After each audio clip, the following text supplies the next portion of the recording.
Hello students, आज की इस वीडियो में हम chapter 4 quadratic equation class 10th NCERT maths exercise 4.3 के क्वेश्चन नंबर 7 से लेकर क्वेश्चन नंबर 11 तक डिस्कस करेंगे।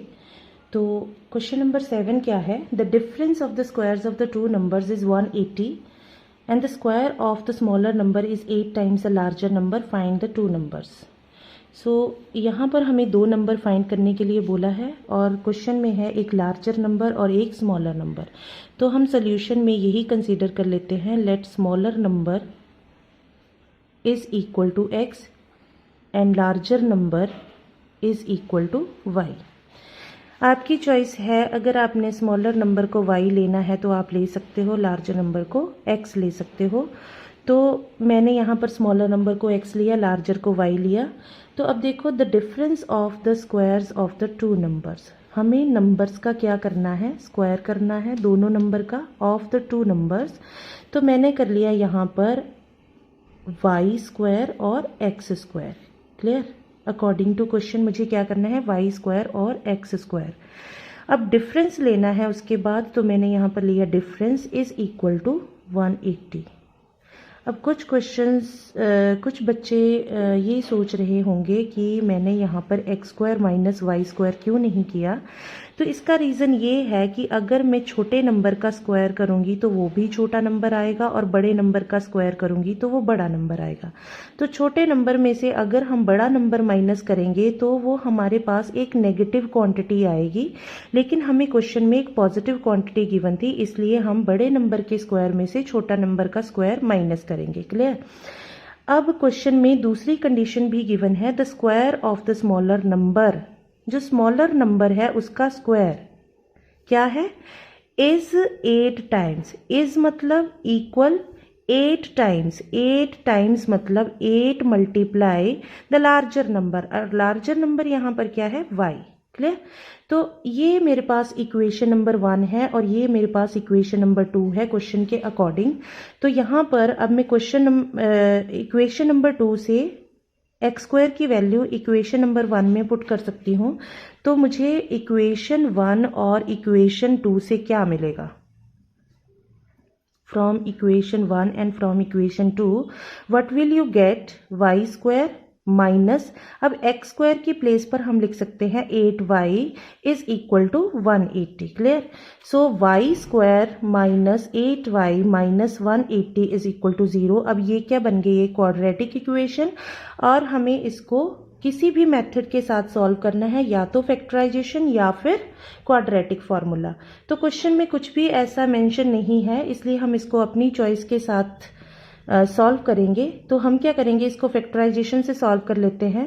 हम 180 के दो फैक्टर 10 और 18 ले लेते हैं, क्योंकि 18 और 10 को माइनस करने पर 8 आएगा और 18 और 10 को मल्टीप्लाई करने पर 180 आएगा। Clear? So y square minus 18y plus 10y minus 180 is equal to 0। मैंने स्प्लिटिंग कर ली इस मिडल टर्म की। इन दोनों में से कॉमन आएगा y into y minus 18 plus इन दोनों में से 10 कॉमन आएगा, 10 into y minus 18 is equal to 0। सो यहाँ पर आपके पास इन दोनों में से कॉमन क्या आएगा? y माइनस 18, और इन दोनों ये यहाँ पर क्या बचेगा? y plus 10 is equal to 0। सो यहाँ से आपके पास y की वैल्यू एक आएगी 18 और एक आएगी माइनस 10। क्लियर? तो y की दो वैल्यूज आ गई। तो अब हम चेक करेंगे कि x की वैल्यूज y के अकॉर्डिंग क्या हो सकती हैं। So if y is equal to 18, अगर y 18 है तो फिर x की वैल्यू हम कैसे फाइंड करेंगे? हमें क्वेश्चन में कंडीशन गिवन थी x square is equal to 8y। तो यहाँ से x square is equal to 8 into 18, x square is equal to 8 8 सा 64, 6 कैरी 8 1 सा 8 plus 6 14। So x is equal to, जब हम इसका स्क्वायर दूसरी साइड लेकर जाएंगे तो plus minus root 144 and x is equal to plus minus इसका रूट क्या होगा? 12। ठीक है? तो x की वैल्यू ये आ जाएगी। और अगर आपके पास y की वैल्यू माइनस 10 होगी, देन उस केस में आप क्या करोगे? X square is equal to 8y में माइनस 10 पुट करोगे और x square is equal to आपके पास क्या आएगा? माइनस 80। लेकिन किसी भी नंबर का स्क्वायर करोगे तो वो कभी भी नेगेटिव नहीं आ सकता, तो हम यहाँ पर लिखेंगे नॉट पॉसिबल। Not possible. क्यों? क्योंकि किसी नंबर का स्क्वायर करने पर हमारे पास नेगेटिव क्वांटिटी कभी नहीं आती, तो हम यहाँ पर लिखेंगे not possible, hence this case में be rejected, hence y is equal to -10 can be rejected. इसको हम रिजेक्ट कर देंगे। सो यहाँ से आपके पास दो नंबर क्या आएंगे? सो 2 नंबर्स आर, यस, अगर y की वैल्यू 18 है तो x की वैल्यू यहाँ से +12 भी हो सकती है, और अगर y की वैल्यू 18 है तो x की वैल्यू आपके पास -12 भी हो सकती है। So this is the answer. Now question number 8 is a train travels 360 kilometre at a uniform speed. तो यहाँ पर हम साथ साथ में इंफॉर्मेशन भी लिख लेते हैं। डिस्टेंस कितनी है? 360 kilometre. Clear? If the speed had been 5 km per hour more, it would have taken 1 hour less for the same journey. Find the speed of the train. जो आपको क्वेश्चन के लास्ट में पूछा गया है आप वही सपोज कर लोगे। Let speed of the train, speed of train is equal to x kilometre per our, ये हम सपोज कर लेते हैं। और जब भी आपके पास डिस्टेंस, टाइम और स्पीड के फॉर्मूले आएंगे, क्वेश्चंस आएंगे, तो आप ये फॉर्मूला अप्लाई कर सकते हो, time is equal to distance over speed. Clear? So अब यहाँ पर देखो फिर से क्वेश्चन को, if the speed had been 5 kilometre per hour more, पहले स्पीड x थी, फिर स्पीड को इंक्रीज किया। आफ्टर इंक्रीजिंग द स्पीड, आपके पास स्पीड क्या बन जाएगी? After increasing the speed, speed क्या बनेगी आपके पास? x + 5 kilometre per our. जब भी हम स्पीड को इंक्रीज करेंगे तो सेम जर्नी को कवर करने में टाइम कम लगेगा, और क्वेश्चन में क्या गिवन है, कितना टाइम कम लगेगा? 1 आवर टाइम कम लगेगा। सो अकॉर्डिंग टू क्वेश्चन, अब देखो टाइम का फॉर्मूला है डिस्टेंस ओवर स्पीड, तो डिस्टेंस है आपके पास 360 ओवर, यहाँ पर क्या आएगा? x आएगा। अब 360 ओवर x, और जब आपने स्पीड को इंक्रीज किया तो क्या होगा? 360/x + 5। क्लियर? यहाँ पर स्पीड कम थी, यहाँ पर स्पीड ज्यादा थी। देखो ध्यान से देखो, यहाँ पर स्पीड कम थी, मैं इस तरह से एरो से रिप्रेजेंट कर देती हूँ, और यहाँ पर स्पीड क्या थी? ज्यादा थी।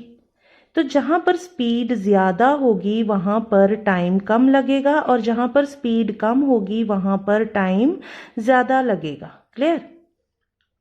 तो यहां पर अगर टाइम ज्यादा है और यहां पर टाइम कम है, तो इन दोनों क्वांटिटीज को इक्वल करने के लिए हम टाइम कम वाली साइड में 1 आवर प्लस कर देंगे। क्लियर? तो अब इस क्वेश्चन को कैसे सॉल्व करेंगे आगे? यहाँ से हम लिखते हैं 360/x, इस वाली साइड को इस साइड ले आओ, 360/x + 5 इज इक्वल टू 1।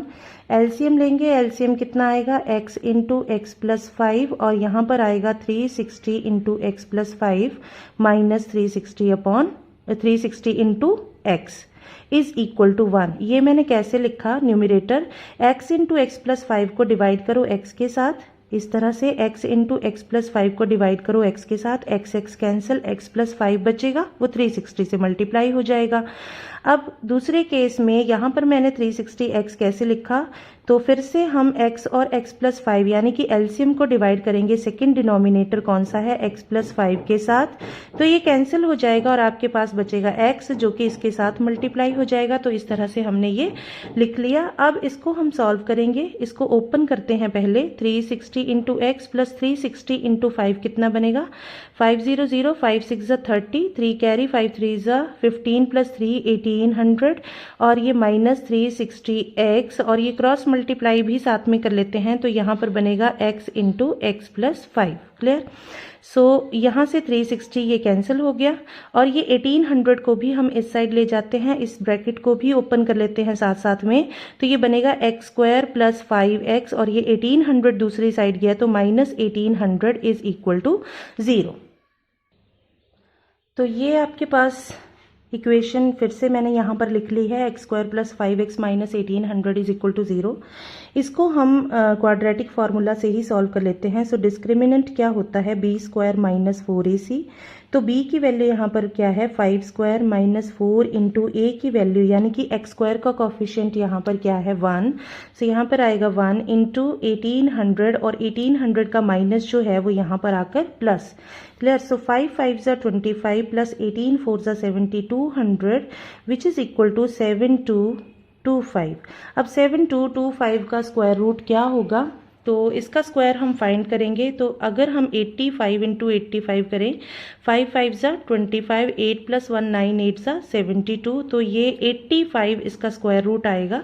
तो अब क्वाड्रेटिक फार्मूला कैसे अप्लाई करते हैं, minus b plus minus under root d divided by 2a which is equal to minus b की वैल्यू क्या है यहाँ पर 5, तो यहाँ पर 5 plus minus under root d कितना है 7225 डिवाइडेड बाय 2 इंटू ए की वैल्यू कितनी है यहाँ पर x स्क्वायर का कोफिशिएंट 1, सो यहाँ पर आएगा 1 which is equal to -5 plus minus यहाँ पर क्या आएगा, देखो 7225 का मैंने स्क्वायर रूट यहाँ पर 85 लिख लिया divided by 2 which is equal to -5 minus 85 divided by 2।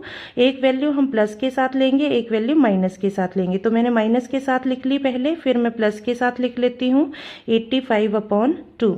तो ये वाला केस तो रिजेक्ट हो जाएगा, ये केस हम रिजेक्ट कर देंगे। क्यों रिजेक्ट कर देंगे, बिकॉज अब हमने x क्या माना था, ये मेरे पास क्या मिली x की वैल्यू मिली, और x हमने क्या सपोज किया था, स्पीड सपोज किया था, because speed can not be negative, इसलिए हम इस केस को रिजेक्ट कर देंगे और इस केस को हम सिलेक्ट कर लेते हैं। तो आपके पास यहाँ से स्पीड क्या आएगी बच्चों, speed is equal to 85 minus 5 is equal to 80/2 which is equal to 40 kilometre per hour. तो क्वेश्चन में पूछा गया था find the speed of the train, तो ये मेरे पास क्या आ गया, speed of the train. Clear. Question number 9, two water taps together can fill a tank in 9 3/8 hours. The tap of larger diameter takes 10 hours less than the smaller one to fill the tank separately. Find the time in which each tap can separately fill the tank. Meaning क्या है कि अगर हम दो tap इकट्ठे लगा दें एक टैंक में, तो वो टैंक को 9 3/8 आवर्स में फिल करते हैं। लेकिन अगर सेपरेटली लगाया जाए तो लार्जर डायमीटर वाला टैप जो है वो 10 आवर्स का टाइम कम लेगा as comparison to the tap of the smaller diameter. Clear. तो हमने ये एक फिगर बनाई है, इस फिगर में मैंने क्या दिखाया है कि यहाँ पर एक टैंक है, उसको दोनों टैप मिलकर फिल करते हैं इतने टाइम में। क्लियर।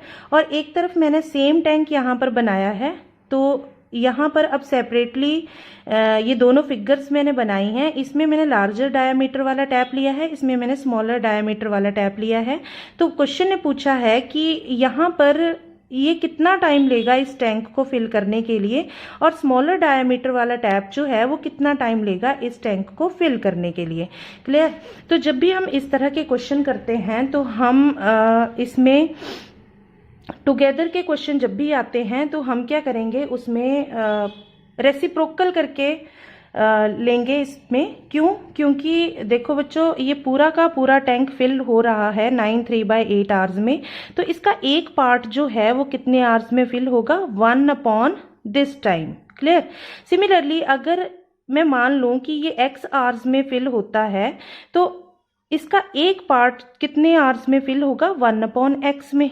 इसी तरह से अगर मैं मान लूं कि ये y आवर्स में फिल होता है तो इसका एक पार्ट जो ये एक पार्ट है वो कितने टाइम में फिल होगा, 1/y में। क्लियर। और यहाँ पर एक पार्ट कितने टाइम में फिल होगा, 1/this टाइम। क्लियर। तो यहाँ पर हम क्या सपोज करेंगे, let the time taken to fill the tank by larger diameter is equal to x hours and let the time taken by the tap of smaller diameter to fill the tank is x + 10। x + 10 क्यों लिया, क्योंकि यहाँ पर question में हमें given था the tap of larger diameter takes 10 hours less. Larger diameter वाला tap जो है वो 10 आवर्स कम लेगा, तो इसका मतलब है कि अगर ये x टाइम लेगा तो स्मॉलर डायमीटर वाला टैप जो है वो 10 आवर्स ज़्यादा लेगा, इसलिए हम उसके लिए सपोज करेंगे x + 10, इसके लिए x + 10। और अगर आपने इसके लिए x सपोज किया तो आप इसके लिए सपोज करोगे x - 10। तो ये आपकी चॉइस पे डिपेंड करता है आपने कैसे लेने हैं, क्या सपोज करना है आपने।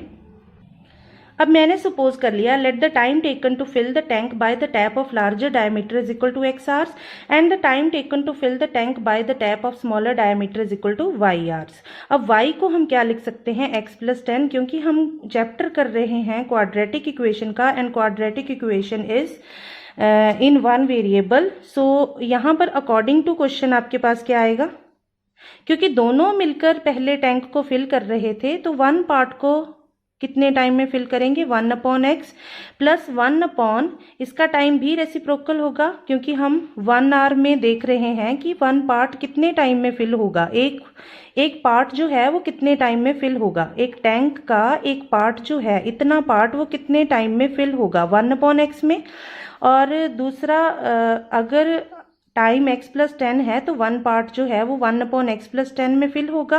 और अगर आपके पास टाइम 9/3/8 है तो 1/9/3/8 आवर्स में वो फिल करेगा टैंक को। दोनों मिलकर इतने टाइम में फिल करते हैं, दोनों का रेसिप्रोकल लिया। क्लियर हो गया होगा आपको।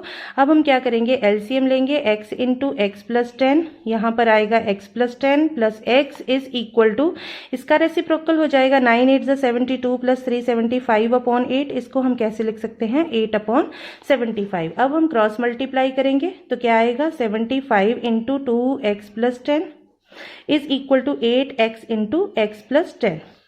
अब इसको मल्टीप्लाई करो, 150 into x plus 5 into 10 is equal to 750 is equal to 8x square plus 8 into 10 into x is equal to 80x।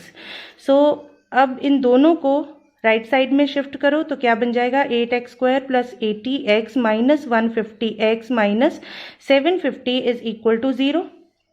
तो यहाँ से आपको क्या मिलेगा, 8x स्क्वायर, इन दोनों को माइनस करो, minus 70x minus 750 is equal to 0। So अब इनको हम 2 से डिवाइड कर सकते हैं, 4x square minus 35x minus 2 3 ज़ा 6, 2 7 ज़ा 14 एंड 2 5 ज़ा 10। ये आपके पास क्वाड्रेटिक इक्वेशन आ गई। इसमें a की वैल्यू क्या है 4, b की वैल्यू क्या है -35 और c की वैल्यू क्या है -375। तो यहाँ से हम डिस्क्रिमिनेंट फाइंड कर लेते हैं, b स्क्वायर माइनस 4ac। आपकी चॉइस है, अगर आपने क्वाड्रेटिक फार्मूला से क्वेश्चन को सॉल्व करना है तो क्वाड्रेटिक से कर दो, और अगर फैक्टराइजेशन से करना है तो आप फैक्टराइजेशन से भी कर सकते हो।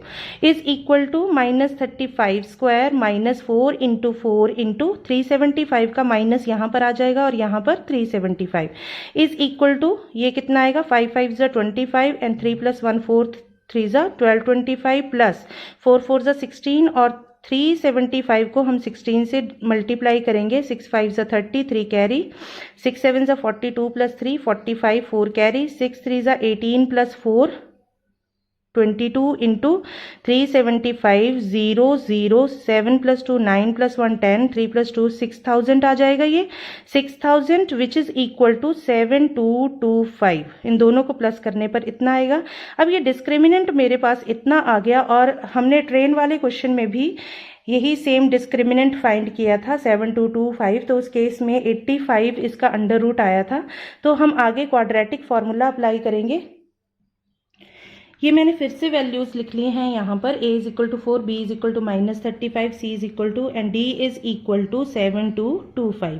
क्वाड्रेटिक फार्मूला अप्लाई करो, x is equal to minus b plus minus under root d divided by 2a। यहाँ पर वैल्यू फिल करते हैं तो माइनस ऑफ b की वैल्यू कितनी है -35 plus minus under root d की वैल्यू कितनी है 7225। Clear, divided by 2 into a की वैल्यू कितनी है 4।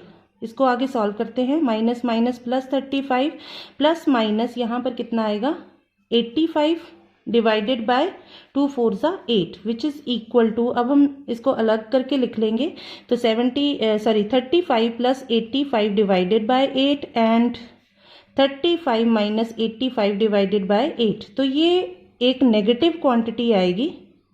हमने x की वैल्यू एक नेगेटिव फाइंड की और एक पॉजिटिव फाइंड की। अब x क्या था, टाइम टेकन था by the larger diameter, bye the tap of the larger diameter, ये एक टाइम टेकन था और time can not be negative. तो हम यहाँ पर रीजन लिखेंगे because time can not be negative, can not be negative. अगर टाइम नेगेटिव नहीं हो सकता तो हम ये वाला टाइम सेलेक्ट करेंगे। ये कितना आएगा 80 + 30 120 डिवाइडेड बाय 8। इसकी कटिंग करेंगे, कितना आएगा 15। सो x की वैल्यू यहाँ से कितनी आ गई, x = 15 आवर्स। अब ये x = 15 क्या था, time taken by tap of larger diameter to fill the tank is equal to 15 hours।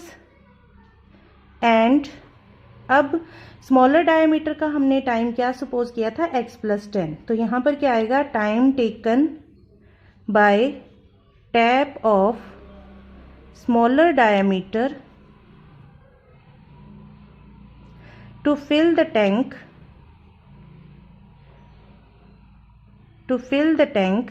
is equal to x + 10 is equal to 15 + 10 is equal to 25 hours। तो 25 आवर्स इसका आंसर आएगा। तो video की starting में मैंने बोला था कि मैं आपको क्वेश्चन नंबर 11 तक सारे क्वेश्चंस करवाऊंगी, लेकिन यहाँ पर वीडियो की लेंथ थोड़ी ज़्यादा हो गई है, इसलिए अब हम क्वेश्चन नंबर 10 और क्वेश्चन नंबर 11 नेक्स्ट वीडियो में करेंगे। तो तब तक ये क्वेश्चन आप रिवाइज करिए।